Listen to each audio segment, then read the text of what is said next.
विश्व के कोने कोने से मुझ पर गुरु भाव रखने वाले और यूट्यूब के माध्यम से ज्योतिष सीखने वाले मेरे प्रिय शिष्यों और आप जो हमें सुन रहे हैं वो सज्जन और सन्नारियों, आज ज्योतिष में मैं आपको चंद्र ग्रह के विषय में बताऊंगा। नवग्रहों में चंद्र एक ऐसा ग्रह है जो सबसे छोटा है। 2.25 दिन में तो अपनी राशि बदल देता है, यानी राशि चक्र को पूरा करने में इसे सिर्फ 2.25 दिन लगते हैं। बाकी के सारे के महीना, 1.5 महीना, गुरु 12 महीना, राहु 18 महीना, शनि 2.5 साल। सबसे बड़ा ग्रह है शनि और सबसे छोटा ग्रह है चंद्र। कर्क राशि का ये मालिक है, 4 नंबर का ये मालिक है। और वृषभ राशि का ये उच्च का माना जाता है और वृश्चिक राशि का नीच का माना जाता है। इसका जो मंत्र है वो भी बहुत प्रभावित है। दधि शंख तुषारापम क्षीरोदारणम संभवम नमामि शशिनम सोमम संभोर मुकुट भूषण। ये भले 2.25 दिन में अपनी राशि बदल देता है, लेकिन भगवान शंकर के मस्तक पर यह विराजमान है। संभोर मुकुट भूषणम, भगवान शंकर के मुकुट का आभूषण है। इतनी दिव्यता भी है और साथ में इस पृथ्वी पे रहने वाले प्राणियों को, वनस्पतियों को शीतत्वामृतदायक, शीतलता को देता है, अमृतत्व को देता है। और दूसरी बात जान लीजिए, जब चंद्र अकेला पड़ता है कुंडली में, बहुत दूर अकेला बैठा होता है, तब ये दरिद्र योग खड़ा करता है। यानी कि जिसकी कुंडली में चंद्र अकेला पड़ जाता है, बहुत दूर हो जाता है, ग्रहों से अलग रहता है, तब ये कुंडली में जिस व्यक्ति की कुंडली है उसको दरिद्र बना देता है। यानी कि उसका धन हानि हो जाता है, वो धन का सुख नहीं पाता है।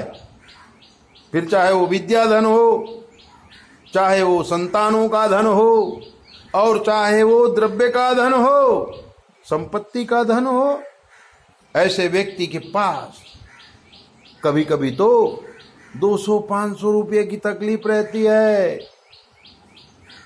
राहु और केतु के अंदर जब सारे ग्रह बैठ जाते हैं, चंद्र बाहर आ जाता है, तो विशिष्ट काल सर्पदोष बन जाता है। और जब विशिष्ट काल सर्पदोष बन जाता है तो उस व्यक्ति को बहुत बड़े बड़े रोग होते हैं, एक्सीडेंट होते हैं। कभी कभी तो परिवार से अलग हो करके ये भीख मांगने का काम करता है। इसके चित्त में कभी भी सूरवीरता नहीं आती है, ये डरता रहता है और डर से अपने आप को, अपने अस्तित्व को सर्प की तरह समेट लेता है। उस व्यक्ति का जीवन सिर्फ और सिर्फ अपने लिए जीने की इच्छा होती है। न वो पत्नी का होता है, न वो बच्चों का होता है, बस अपनी जिंदगी जीने की तमन्ना में वो पैसा कमाता है, बुढ़ा हो जाता है। उस धन का उपयोग वो खुद नहीं कर सकता है और कभी बिना धन के ही मर जाता है, कभी कभी धन इकट्ठा करके मर जाता है। चंद्र का इतना प्रभाव मन के ऊपर होता है।